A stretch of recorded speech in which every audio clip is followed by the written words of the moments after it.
चलिए चालू करते हैं दोस्तों आज का प्रश्न। 103वां संविधान संशोधन किससे संबंधित है? 103वां संविधान संशोधन किससे संबंधित है?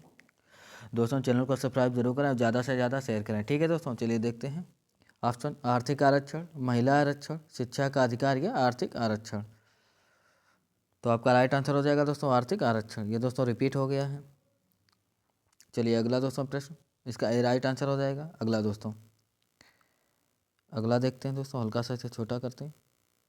निम्नलिखित में से किस राष्ट्र के संविधान से प्रेरित होकर भारत ने अपने संविधान में नीति निर्देशक सिद्धांत की विशेषता है दोस्तों? रूस, आयरलैंड, जर्मनी या यूएसए। तो आपका राइट आंसर हो जाएगा दोस्तों आयरलैंड। बी आपका राइट आंसर हो जाएगा। ठीक है दोस्तों, बी आपका राइट आंसर हो जाएगा। अगला प्रश्न, अगला देखते हैं दोस्तों। भारतीय संविधान में अवशिष्ट शक्तियों का विचार किस देश के संविधान से प्रेरित है? किस देश के संविधान से प्रेरित है? तो आपका राइट आंसर क्या होगा दोस्तों, बताएंगे। कनाडा, ऑस्ट्रेलिया, यूनाइटेड किंगडम या आयरलैंड।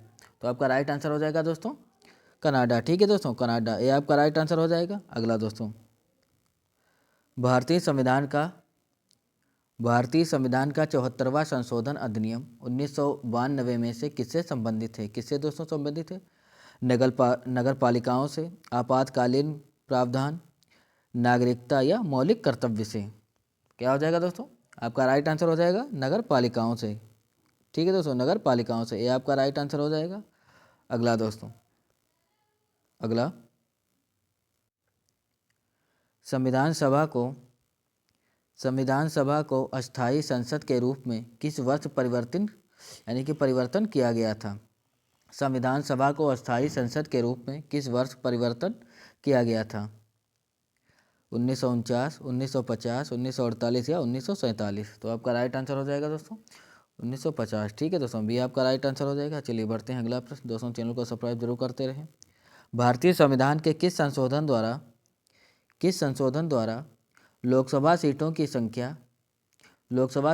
संख्या दोस्तों को बढ़ाकर, यानी कि 525 से बढ़ाकर 545 सदस्य कर दिया गया। 525 से बढ़ाकर 545 सदस्य कर दिया गया। 31वें, 37वें, 50वें या 45वें। तो आपका राइट आंसर हो जाएगा दोस्तों 31वें। ठीक है दोस्तों, ये आपका राइट आंसर हो जाएगा। चलिए अगला प्रश्न, अगला देखते हैं दोस्तों। भारतीय संविधान के किस संशोधन अधिनियम में राज्य के नीति निर्देशक तत्व के रूप में राज्य से आय, यानी कि राज्य से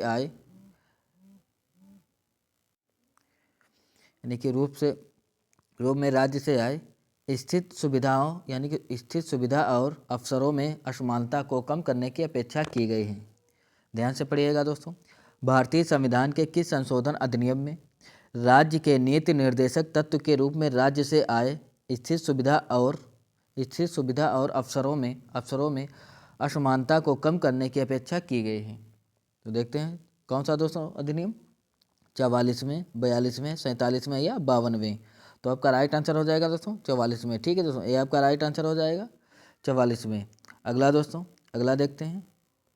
दिसंबर 2020 तक भारत के संविधान में कितने संशोधन किए गए थे? कितने दोस्तों? 105, 106, 104 या 107। तो आपका राइट आंसर हो जाएगा दोस्तों 104। ठीक है दोस्तों, 104 सी आपका राइट आंसर हो जाएगा। अगला दोस्तों, नेहरू रिपोर्ट 1928 निम्न में से संबंधित थी दोस्तों, किससे संबंधित थी? शिक्षा सुधार, संवैधानिक ढांचा, सांप्रदायिक पुरस्कार या सूरत विभाजन। तो आपका राइट आंसर हो जाएगा दोस्तों संवैधानिक ढांचा। ठीक है दोस्तों, संवैधानिक ढांचा, बी आपका राइट आंसर हो जाएगा। चलिए अगला प्रश्न दोस्तों देखते हैं। भारतीय संविधान में कितने मूल अधिकार और मौलिक कर्तव्य निर्धारित किए गए हैं? भारतीय संविधान में कितने मूल अधिकार और मौलिक कर्तव्य निर्धारित किए गए हैं? क्रमशः 6 और 11, 7 और 10, 7 और 11 या 8 और 10। तो आपका राइट आंसर हो जाएगा दोस्तों, बताएंगे। तो आपका राइट आंसर हो जाएगा दोस्तों क्रमशः 6 और 11। ठीक है दोस्तों, क्रमशः 6 और 11, ये आपका राइट आंसर हो जाएगा। चलिए अगला दोस्तों, भारतीय संविधान का अनुच्छेद भारतीय संविधान का अनुच्छेद 368 इनमें से किससे संबंधित है? अनुच्छेद 368 किससे संबंधित है? संवैधानिक संशोधन, कृषि प्रक्रियाएं, केंद्र राज्य संबंध या संसद। तो आपका राइट आंसर हो जाएगा दोस्तों संवैधानिक संशोधन। संवैधानिक संशोधन, ठीक है दोस्तों, ये आपका राइट आंसर हो जाएगा। चलिए बढ़ते हैं, अगला प्रश्न देखते हैं किस प्रकार का है। भारतीय जीवन बीमा निगम अधिनियम, भारतीय जीवन बीमा निगम अधिनियम संसद द्वारा किस वर्ष में पारित किया गया था? संसद द्वारा किस वर्ष में पारित किया गया था? 1965, 1971, 1948 या 1956 या 1956। तो आपका राइट आंसर हो जाएगा दोस्तों 1956, ठीक है दोस्तों, डी आपका राइट आंसर हो जाएगा 1956। अगला दोस्तों, अगला देखते हैं। भारतीय रिजर्व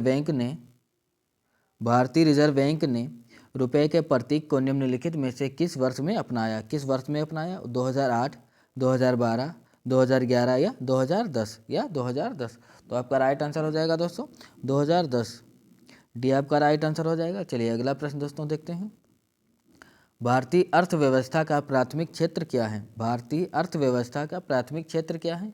बैंकिंग, वाणिज्य क्षेत्र, कृषि या सूचना प्रौद्योगिकी।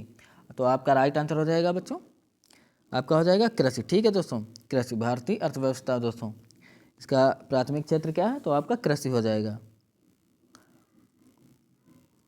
भारत सरकार के, अगला दोस्तों, भारत सरकार के निम्नलिखित में से कौन सा भुगतान बैंक का संचालन करता है? कौन सा भुगतान बैंक का संचालन करता है? वित्तीय समावेशन विभाग, लेखा संबंधी मामलों का विभाग, आर्थिक मामले विभाग या डाक विभाग। तो आपका राइट आंसर हो जाएगा दोस्तों, क्या होगा दोस्तों आपका राइट आंसर? आपका हो जाएगा दोस्तों डाक विभाग, डी आपका राइट आंसर हो जाएगा दोस्तों डाक विभाग। अगला दोस्तों, अगला 12वीं पंचवर्षीय योजना का उद्देश्य क्या था? 12वीं पंचवर्षीय योजना का उद्देश्य क्या था? स्थिरता और प्रगतिशील उपलब्धि के साथ विकास, गरीबी और महिलाओं के शोषण को कम करना, तीव्र, टिकाऊ और अधिक समावेशी विकास, तीव्र और अधिक समावेशी विकास। तो आपका राइट आंसर हो जाएगा दोस्तों तीव्र, टिकाऊ और अधिक समावेशी विकास, यानी कि सी आपका राइट आंसर हो जाएगा। चलिए अगला प्रश्न दोस्तों देखते हैं। निम्न में से कौन भारत के जीडीपी की गणना के लिए उत्तरदायी है? निम्न में से कौन भारत के जीडीपी की गणना के लिए उत्तरदायी है? ऑप्शन इसके देखते हैं। सभी नगरपालिका पंचायत, केंद्र सरकार के मंत्रालय और राज्य और केंद्र शासित प्रदेशों में विभिन्न सरकारी विभाग, चुनाव आयोग या न्यायालय। तो आपका राइट आंसर हो जाएगा दोस्तों केंद्र सरकार के मंत्रालय और राज्य और केंद्र शासित प्रदेशों में विभिन्न सरकारी विभाग, बी आपका राइट आंसर हो जाएगा दोस्तों। अगला दोस्तों, भारत में जीएसटी व्यवस्था कब लागू हुई? भारत में जीएसटी व्यवस्था कब लागू हुई?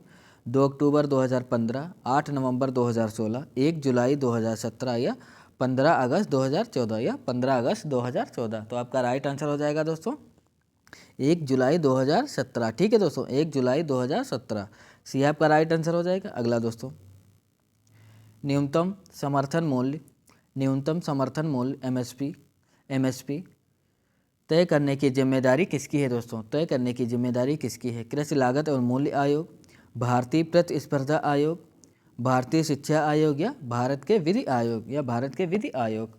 तो आपका राइट आंसर हो जाएगा दोस्तों कृषि लागत और मूल्य आयोग की। चलिए दोस्तों अगला प्रश्न देखते हैं। ओरल पोलियो वैक्सीन का आविष्कार किसने किया था? ओरल पोलियो वैक्सीन का आविष्कार किसने किया था? जोहान साल्क, जॉन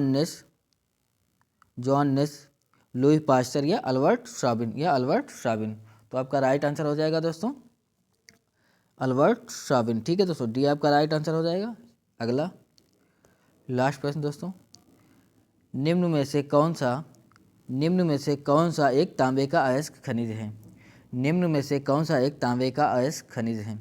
गलेना, सिनेबार, चाल्कोसाइट या कैसिटराइट। तो आपका राइट आंसर हो जाएगा दोस्तों चाल्कोसाइट, सी आपका राइट आंसर हो जाएगा। अब दोस्तों क्या करना है, RSSD पॉइंट को दोस्तों सब्सक्राइब करें और ज़्यादा से ज़्यादा शेयर करें। ठीक है दोस्तों, मिलते हैं नेक्स्ट क्लास में। धन्यवाद।